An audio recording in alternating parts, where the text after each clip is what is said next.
হচ্ছে একটা braking system, যেটা হচ্ছে এমন একটা জিনিস, এখানে একটা সেন্সার লাগানো আছে।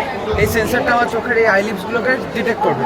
এবার ডিটেক্ট করার সঙ্গে সঙ্গে এখানে একটা মেসেজ যাবে। এই মেসেজ দেওয়ার সঙ্গে সঙ্গে এখানে দুটো মেশিন লাগানো আছে। এই মেশিনটা এটা ব্রেকটাকে অটোমেটিক্যালি স্টার্ট করে দেবে।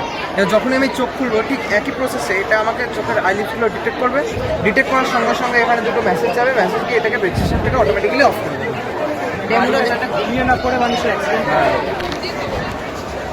বন্ধ করলাম, এই চালু হলো, এখানে চালু হবে, হলো। এখানে আবার চোখ খুলবো, বন্ধ হবে, ব্রেকটা বন্ধ হয়ে যায়। আবার আমি বন্ধ করবো, আবার হবে।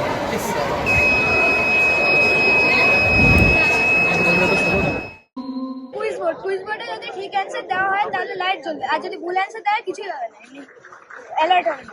যেমন এটা, ইডেন পার্ক কোথায় অবস্থিত? নিউজিল্যান্ড। 1 থেকে 100 পর্যন্ত মৌলিক সংখ্যাগুলির সমষ্টি 5050। ভারতের নিম্নতম স্থান কোনটি? উত্তরা।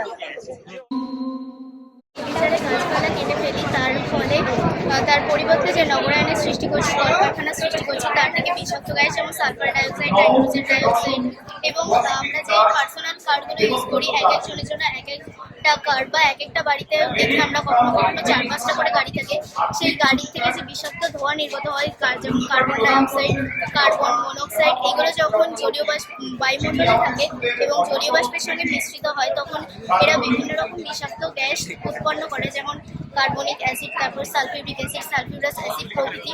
এই অ্যাসিডগুলো যখন বৃষ্টির জলের সঙ্গে মিশে গিয়ে ভূপৃষ্ঠে পড়ে অধঃক্ষেপণের ফলে, তখন আমরা এটাকে অ্যাসিড বৃষ্টি বলি। এই অ্যাসিড বৃষ্টির বিভিন্ন রকম ক্ষতিকারক প্রভাবগুলোও দেখা যায়, যেমন মাটির ওপরে যদি এই অ্যাসিড বৃষ্টির মাটির ওপরে আমরা এখানে অ্যাসিড বৃষ্টিটা তৈরি করেছি।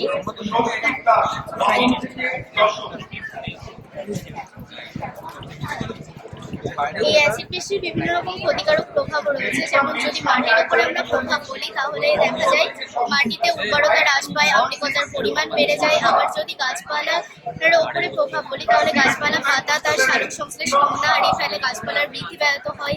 এরপর আবার জলাশয়ের উপর যদি প্রভাব বলি তাহলে মাছেদের ডিম পাড়ার ক্ষমতা হ্রাস পায়।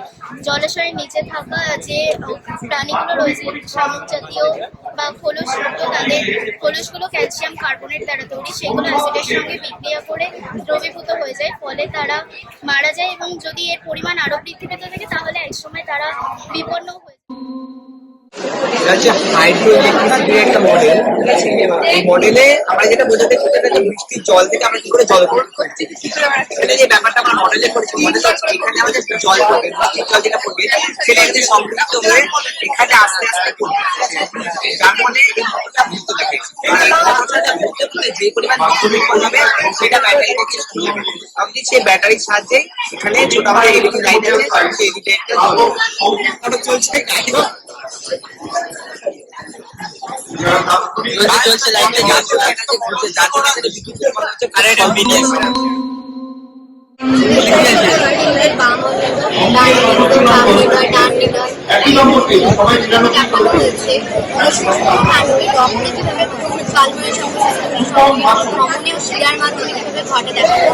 এই লাল রক্তটা হচ্ছে এখানে বিশুদ্ধ রক্ত, যেটা অক্সিজেন যুক্ত রক্ত, আর নীল রক্ত হচ্ছে দূষিত রক্ত, যেটা অক্সিজেনহীন রক্ত।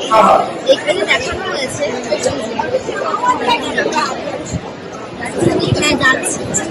এটা হচ্ছে বিশুদ্ধ রক্ত। এরকম ভাবে এই বিশুদ্ধ রক্তটাও দেখানো যাবে।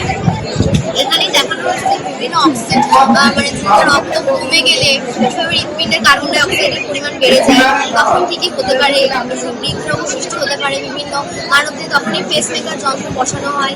এখানে হৃৎপিণ্ডের এই রক্ত সঞ্চালনের পথটাই আমরা শুধু এখানে আমরা অকর্ণটা শ্রেণীবিভাগ করে লিখেছি। অকর্ণটা হচ্ছে সেই সব প্রাণী যাদের এই নোটোকট থাকে না। তো এখানে সবকটার নাম আছে যারা যারা পরপর যাদের যাদের আসছে। এবং প্রথমে প্রোটোজোয়া, তারপরে পলিফেরা, নিডারিয়া, টিনোফোরা, প্ল্যাটিহেলমিনথিস, নিমাটোডা, তারপরে অ্যানিলিডা, আর্থ্রোপোডা, মোলাস্কা, একাইনোডার্মাটা। এদের প্রত্যেকটা একটা করে উদাহরণ রয়েছে এখানে। তো